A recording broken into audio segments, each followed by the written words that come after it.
Hello and welcome to the Rise, Fall and Return of Paranormal Cinema by Thomas Toghill. So first of all, welcome.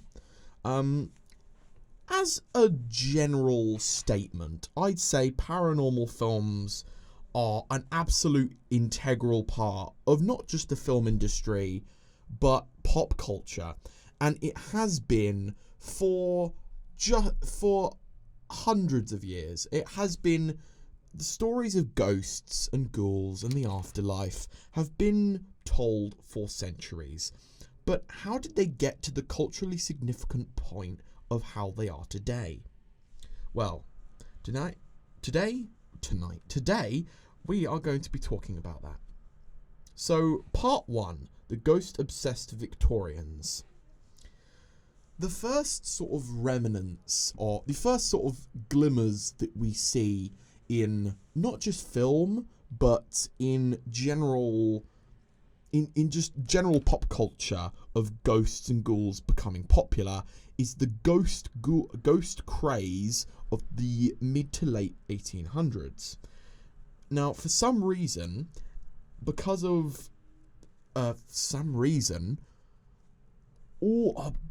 everyone in Victorian England were obsessed with ghosts and ghost stories. There were several things that built towards this craze and were built before and influenced it, but also built off of the success of this craze. There were ghosts, there were the books like Frankenstein. There was the Christmas Carol and several very early films. In fact, one of the most popular things to do when it comes to Victorians and ghosts were the spiritualist or spirit photographers, which this is real, by the way, which is people who could genuinely claimed that they could photograph ghosts. Obviously, this is not real and it was proved to be fake, but a lot of people made a lot of money off of this craze, off of this having people taking photographs of ghosts. And yeah, in general, like Ouija boards were becoming popular, ghosts were the hit craze. And that eventually influenced the pioneering French filmmaker Georges. Oh my gosh, this is a French name, so sorry if I butcher this name. Georges Méliès. Sorry again if I butchered that. Is renowned for creating some of the first depictions of the supernatural on the grand silver screen in short silent films of the late 1890s. Now, probably his most famous work, and not only his most famous work, but actually his first ever horror film. In fact, it's commonly regarded as the first ever horror film, or the first surviving horror film, as 95% of films from that decade have gone, which is very sad, but there we go. The name of the film is Le Manoir du Diable. Again, sorry if I butchered that. The English translation is either The Haunted Castle or The House of the Devil. And it's a 3-minute short film that's recognised as being one of the earliest horror films ever made. And it was very popular. On we go to part 2, The Rise of the Paranormal. Despite the end of the Victorian period and society's obsession with the paranormal seemed to dwindle. However, that did not stop early cinema latching onto the idea of the paranormal and doing its thing. As we can see in very early cinema, we can see the sort of dwindling bits of the Victorians' ghost craze seeping into the early films. As when films started to be made, the Victorians obsessed with ghosts and ghouls, of course. And in the early 1900s, saw many adaptations of famous books from the time, and some of the most famous being Nosferatu, Frankenstein, and Dr. Jekyll and Mr. Hyde. Now, this carried on for years, the 1930s and the 1940s. Specifically in the 1930s, though, marked the introduction of the talkies, which were films with sound and people talking in them, which is hence where they're getting the name from. The debut of movies with synchronized sound, which is sort of the debut of movies with synchronized sound, basically what I just said. This sort of pioneering of having people talk gave rise to several landmark horror films, and definitely propelled some actors to become renowned horror icons in the first time. These noteworthy stars included Bela Lugosi for his portrayal of Dracula, and Boris Karloff, who is probably, you'll know him from either his star in The Mummy from 1932, not the one from the 90s with, or whatever his name is, and the very famous Frankenstein from 1931, which is a very popular film. Okay, now on to part 3, The Fall of the Paranormal. Now, the 50s saw the heightened fear of general things. So, in the 1950s, 2 specific things happened in the 50s that changed what people were afraid of. As all throughout history, people created films and have created films based on what general audiences were afraid of at that time. And 2 things happened in the 1950s and 60s and onwards. 2 things mainly happened. 1, the Cold War and the fear of entire nuclear annihilation. And 2, the space race, which heightened a fear that everyone, your average Joe watching films, instead of being scared of ghosts and the supernatural, were instead feared monsters and aliens and general things that aren't human, as the fear of nuclear annihilation and what radiation could do to your body was still unknown and still being sort of known by, being still studied by scientists, and people thought aliens were a much bigger problem than they actually are. And we saw a lot more films with themes surrounding aliens and radioactive mutants. A lot of these, such as The Fly from 1958, The Thing from Another World from 1951, and The War of the Worlds from 1953. Now, as a huge War of the Worlds fan, this film kind of sucks, I'm not going to lie, but very good. Now, these films were very successful, and the entire idea of horror being about ghosts and ghouls and general scary things, it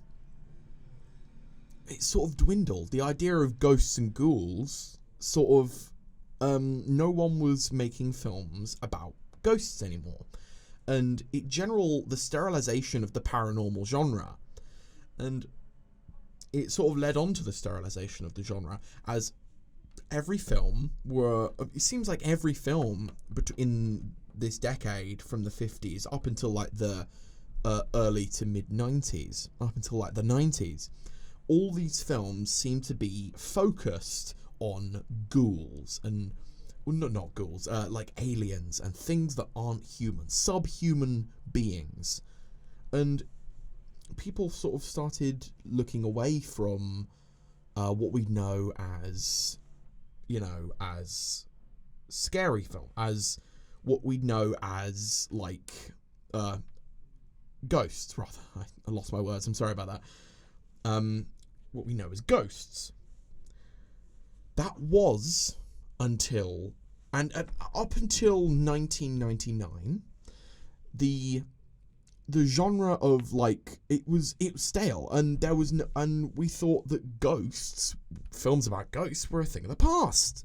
No one was making films about ghosts anymore up until 1999, where we look at part 4, the Blair Witch Project, or the revival of the paranormal. In 1999, I think 1999, I'm assuming. Yeah, I think it was 1999. Yeah, it was. A very famous film came out, and that film was the Blair Witch Project. Now, the Blair Witch Project was arguably, this is my personal opinion, and don't get your knickers in a twist. This is my opinion. So, obviously there are a lot of very influential films. However, I think that the Blair Witch Project, is one of, if not the most influential film of all time, as it was massive when it came out. It was a huge film.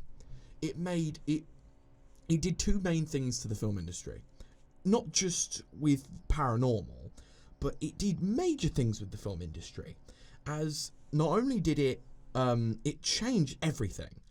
It was so influential to paranormal genre for the first off. It was so influential to the paranormal as a genre that it saw a resurgence of people making paranormal films, and we saw a lot more films in being made on ghosts, but also mainly it also focused, and it's mainly affected amateur filmmakers. And it basically not only it birthed the ARG, it created the ARG. As don't know if you guys know, but definitely go over and look at Insider Mind, who did a video on this. The Blair Witch Project had an ARG before it was released. But yeah, definitely go have a look at Insider Mind if you want to know more about the Blair Witch Project ARG. But yeah, it sort of influenced ARGs. Not only that, but it also influenced amateur filmmakers, as it showed people that you don't have to have $1 million or like $300 million to make a movie. You just need to go out, get a camera, and go out with your friends and just make a movie and just start filming. And it was really influential, not only to the paranormal, but also to film in general. So now we go on to part 5, which is the fallout. And the fallout of what we see happening in the film genre after the Blair Witch Project came out. As I said previously, it made the paranormal and ghosts popular again. As we see a resurgence of ghost films over the next 20-ish years. You see films like Paranormal Activity, 2007. We see Unfriended from 2014, and the absolutely terrifying Skinamarink from 2022. And it was, which, by the way, if you haven't seen it, go see it, because it's terrifying. Also, if you're going to see it, as a general for paranormal films, you need to watch it in like a dark room, watch it in a dark room and quite late at night, and it will scare you to death. But yeah, in general, what we see over the history of paranormal and how the genre has unfolded, even how horror has evolved, as it's always been around what society is scared of at the time. As in the 1920s up to the 50s, science was sort of still, it was kind of, it wasn't like your average Joe didn't know much about science. You know, your average Joe didn't know that the mitochondria is the powerhouse of the cell, shall we say. Your average Joe didn't know that, and it was scared. They didn't know much about people, as also they didn't know much about people. So they thought that they still thought that vampires and Frankenstein was still a possibility. We see very remnants of this. Also, they still think it's scary. They're still scared of it. In the 50s, we see, obviously, everyone's scared that they're going to run into something that isn't human, as we see that reflected in their films. And nowadays, we see, after the Blair Witch Project, everyone is afraid of found footage, which also is what the Blair Witch Project pioneered, the use of the found footage genre. So yeah, and after the Blair Witch Project, it resurged so many things, and it changed the film genre. It changed film. Not only it changed film, but it also changed. It changed the paranormal as a genre, and it put it more into the front. It put it more into the sort of limelight, and it made it as popular as it is today.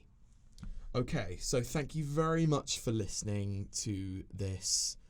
I put quite a bit of work into it over the past couple of days. It might not be perfect, but I certainly put quite a bit of effort into it, and I hope you enjoyed. And I'll see you soon. Have a great day. Goodbye.